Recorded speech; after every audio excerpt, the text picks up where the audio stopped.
mean, you're basically saying you've taken a position on something with the knowledge that you do not have sufficient information to take a position on it. I don't know how to react to that. You can do something better than love your neighbor how you want to be loved. You can love your neighbor how they would like to be loved. So I'm already more moral than Jesus is, one of his most famous sayings. I guess I can be 110% honest and say I'm definitely afraid of hell as well. Hi everyone, thanks for watching. Most of the content on my channel is supported by generous patrons, but made available for free to the entire world. If you support that, please consider adding your support at patreon.com/atheistdebates. This clip, however, is from one of the many programs that I do on YouTube on The Line. And if you liked it, feel free to visit, like, subscribe, and watch The Line Network live. Thank you. We have Fro from Norway, if you're ready for the next call. Wants to present the God from the Bible, which, I feel like I need to know why we believe a God at all, but we'll get there. Hello, Fro. You are live on the line with Matt and Promise.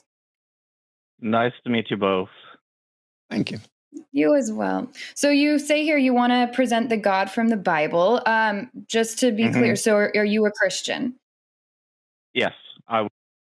Okay, cool. I'm not sure exactly what you mean by present the God from the Bible, but I guess our main question is going to be, why do you believe in this God? Well, I believe in the Bible. Therefore, I believe of the book, the God of, I guess. So why do you believe in the Bible then? Because that's not really answering the question. Well, I think it makes some claims that I believe in. For example, archaeological proof that I can see. I believe that things in the New Testament that Jesus did fulfilled some things that was spoken about in the New Testament. Yeah, there's things.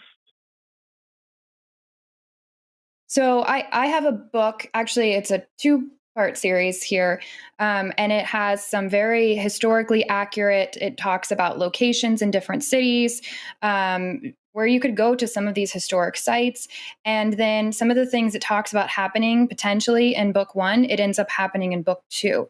But I don't believe that these novels about they're ghost stories. I don't believe in ghosts, and I don't believe in the claims in the book because it's an author wrote them, and that's all I know about it. I have no reason to believe the other claims in them. So I guess my next question would be for you, why do you believe the supernatural claims of the Bible? I mean, the honest question is probably because I have experienced things in my private life that would get me to believe those that you haven't experienced. I don't know if that's good enough. For me, it wouldn't, because if I told you that about something else, let's say I told you, well, I had a personal experience that tells me your God is not real, but you would just have to be there and trust me, that probably wouldn't be good enough for you. So I need something a little bit more convincing for me to completely change my beliefs. So what to you is the most convincing evidence? What's the most convincing evidence to you that a God exists? The most convincing would probably either be the tag argument or the Goldilocks zone. One of those. Sorry, what was the first one that you said? Tag the transcendental argument for the existence of God. Okay. Yeah.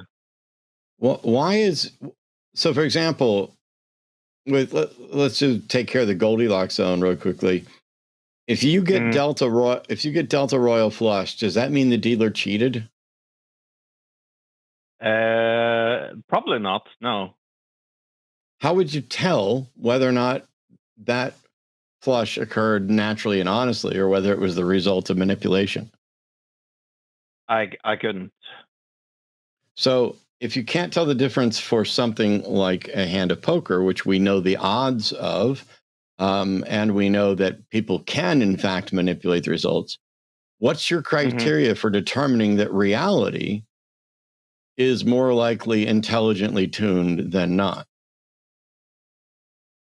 So I guess my thing is like the odds of us being here are so abysmally huge that I don't believe in consequences. Not consequences, coincidences. Sorry, my my English. What are the odds? What are the odds that a God exists and intentionally created this reality for us? How do you know those odds are better than the odds of it occurring naturally? I don't. So if you don't know which one is more likely, how did you reach the conclusion that the God is more likely? I guess I would just believe that it's more likely. Okay, well, I hope you can Do understand why you? what you believe isn't shouldn't convince anybody, including you. I mean, you're basically saying you've taken a position on something with the knowledge that you do not have sufficient information to take a position on it. I don't know how to react to that. Yeah, but let's say I got Yahtzee 2,000 times in a row.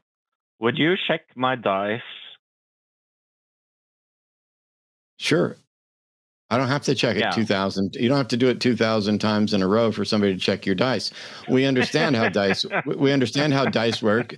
And as somebody who used to Yeah, the chance gamble, of those I'm sorry. I'm sorry. I'm yeah, sorry. I was still talking. But as somebody who used yeah, to sorry. actually gamble for at least part of my living, they check the dice all the time at the craps table. And there are a number of different ways to check the cards. And there's constant observation in casinos, both from cameras and from this. And we know and understand the odds. And this is how we can kind of determine, hey, is this game legit or is there something weird going on? And you have to build up a case with cumulative results. How many universes are we able to investigate? One. Congratulations. That's the end of the story for that. Yeah, but I'm just saying that the planet we are living on, that has the life that it has, is so filled with that kind of life that it makes it weird for me to think that it's just by chance or by the process of But elimination is of you other finding it words. hard?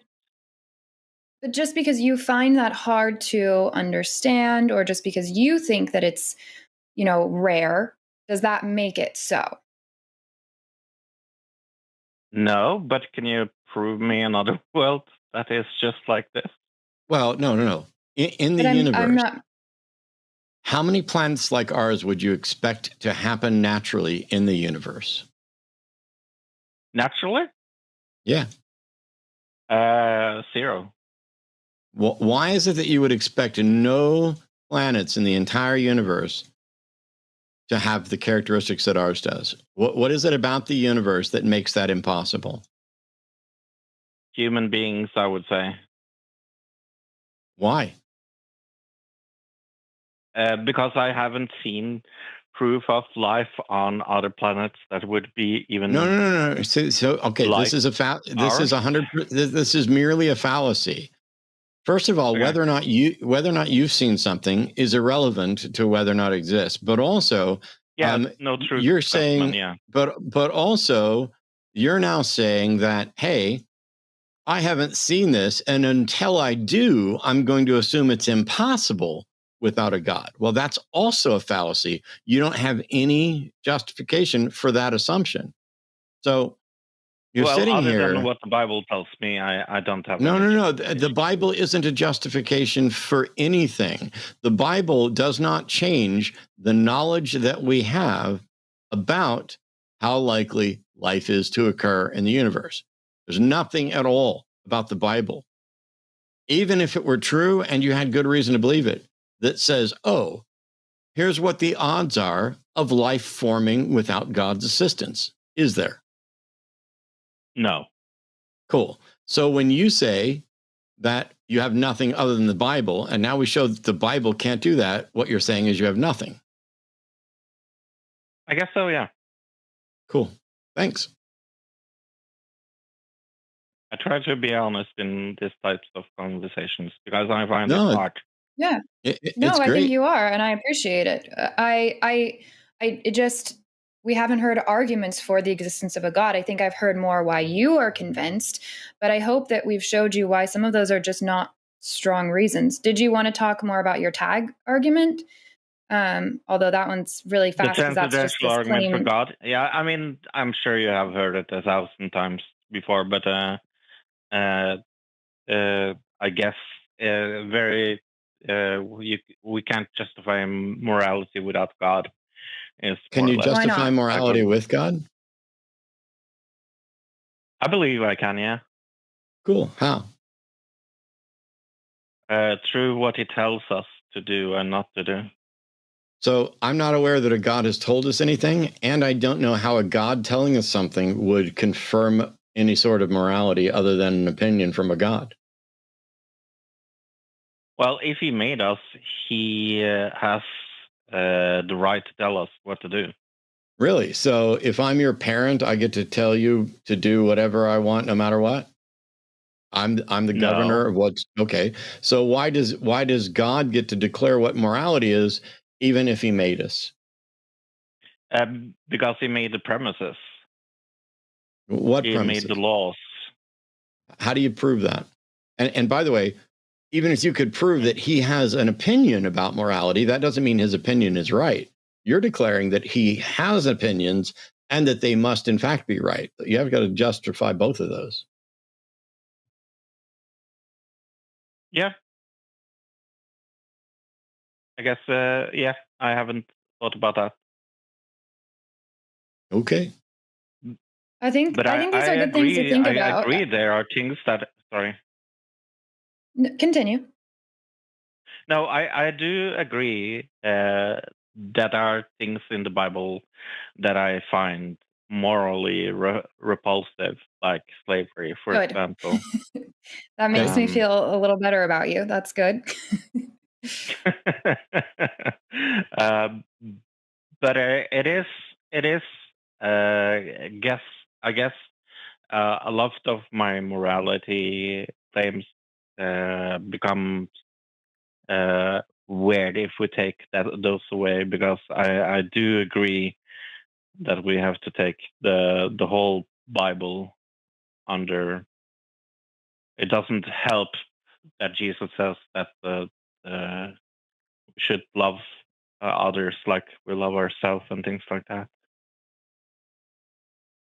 Except Well, I don't think what Jesus said was that helpful because as Matt says all the time, as I say, you can do something better than love your neighbor how you want to be loved. You can love your neighbor how they would like to be loved. So I'm already Yeah. more moral than Jesus is, one of his most famous sayings just in that regard. And you just stated that you're more moral than the Bible. Because if you're saying something about like you have to take the whole Bible in, well, then you have to take the whole Bible in. And then that means you have to justify some really horrific things. Oh yeah. It justify the Bible can be used to justify some of the worst things that have ever happened to humans. And to Yeah. me, if you're more moral than the book that you're saying you base morality on, I don't think you actually base your morality on that book, which is a good thing for society, but then you should be questioning what allowances you're making in your reasoning to allow that book to be the basis for something that you're already better than. Well, I guess I can be 110% honest and say I'm definitely afraid of hell as well. That is definitely what That's drives really me honest. most. Yes, I understand that, and you don't have to answer this if you don't want to. Did you grow up in a religious home? No, I did not. Both of Okay. my When parents did you? were atheists. Okay. When did you first start becoming afraid of hell? When I saw the movie The Prince of Egypt. That's a really good movie, though. That's still one of my favorites. That soundtrack I love that is movie. amazing. Yeah. Yes, but Watching the movie with me is very irritating, promise, because I know every single line from that movie, and I sit and quote it through the movie. I believe it.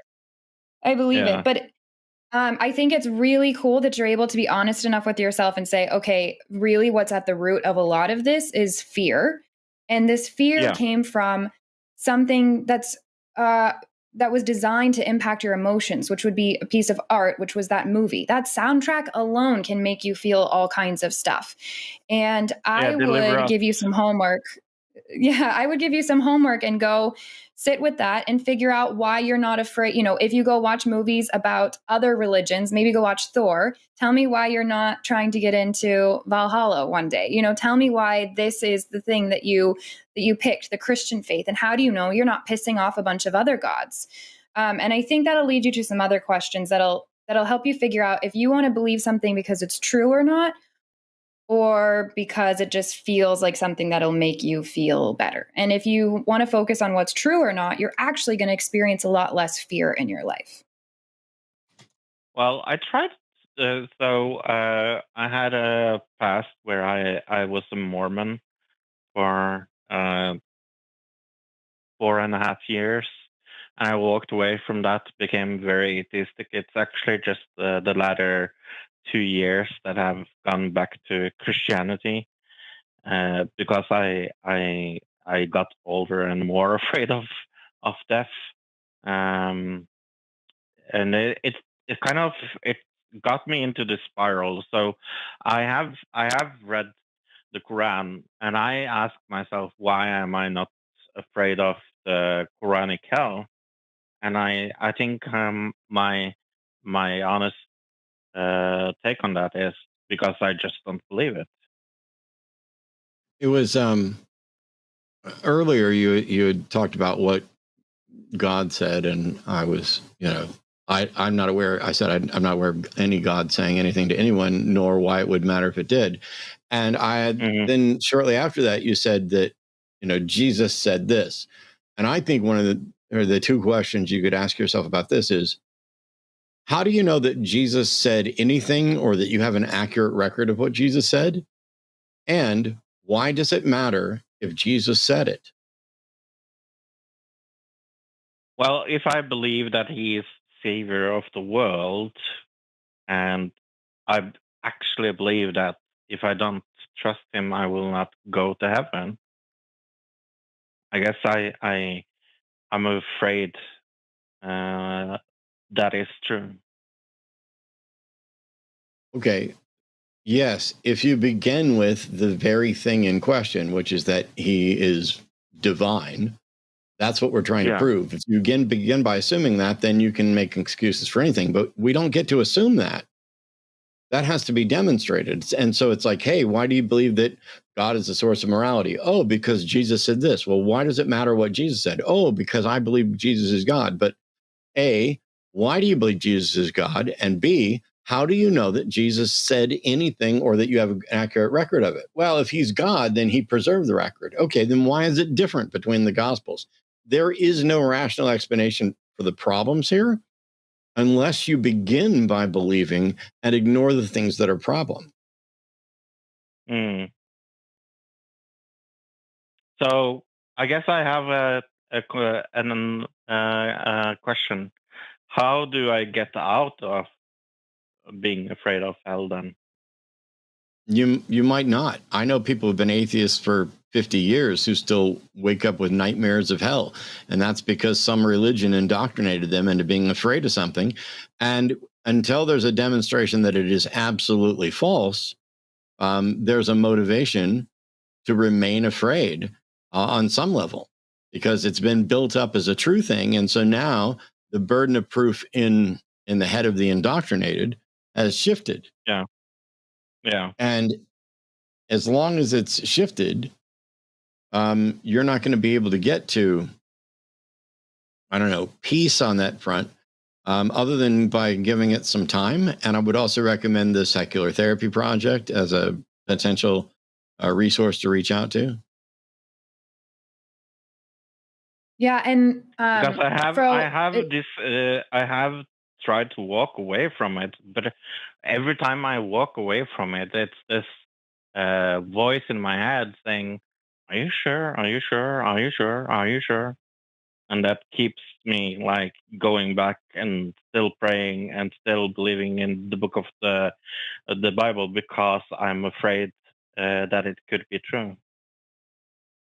Yeah, fear is one of the strongest things, unfortunately. And I've dealt with that my whole entire life. I have those kind of things going through my head about all kinds of things all the time. And so my heart goes out to you with that, because I know how strong it can be and how it can make you, have to align yourself with a book that, or make you think that you have to align yourself with a book that you're already demonstrably more moral than. But just to reiterate what Matt was saying, secular therapy project is amazing, but recoveringfromreligion.org, they have these conversations with people regularly, specifically who are afraid of hell. I also know in Norway, there's I believe it's just the Humanist Association. Let me see exactly what it's called, but I think that's what it's called. And the people that are a part of that are incredible. And some of them used to be religious and have dealt with this kind of thing. And it would be really worth looking up. I'm sure they have a Facebook group, but let me see. And if I'm not able to find this for you right now, then I'll try to put it in the comments of this video later. The Norwegian Humanist Association. So yeah, I would go check them out because I've met some of the people a part of that, and they're really great people, regardless of any of this conversation. So I just wish you all the best, and I appreciate your honesty with us so much. And I hope you can continue to be that honest with yourself and find answers to some of these questions so that you don't have to live in this fear. And maybe sometimes the fear will still be there, but you don't have to make decisions off of that or live off of that, and let that be what guides you. So thank you so much for calling and talking to us. Thank you. Hi, thanks for watching. If you enjoyed that, or if you think you have better arguments for the supernatural or God, the Sunday show is live at 2 p.m. and 7 p.m. every Sunday on The Line. Links below.